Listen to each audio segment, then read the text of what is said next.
Hi, this is Jeb Adams, and welcome. So, you know the routine. I'm a YouTube channel.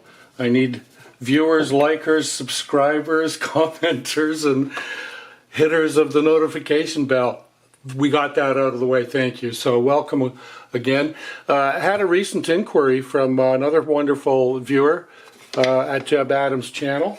As all our viewers are wonderful here. We're all friends. So this is Denny, of course. First of all, we're going to be working on the stitch length lever today. In particular, as I watch this, I'm also watching that end because what I do here has a lot that goes on. That's up, that's down. There's a screw in there, and there's some kind of looping steel piece that doubles back onto it and the device. There's an oil port, so we'll throw some oil in there. So I'm not going to take anything apart because there's just too many screws and parts, pieces, and you know it's the whole machine. Everything is attached here. This.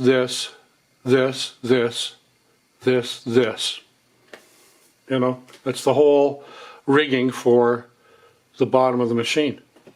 Take a look at this. So when I move the stitch lever up and down, over here,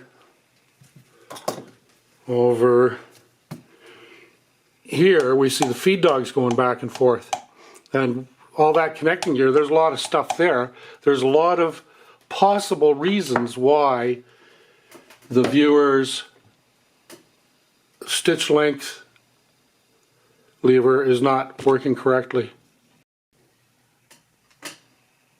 So the fun continues with Denny, and I'm so glad that that fellow, you know, asked me about that, and because it just shows you how much impact this one little device has on the whole machine. You know, what an important engineering feat for its day it must have been. Do I want to take that out? I've had that out before, but I never did get in there and clean. Anyway, that's the end of this video for now.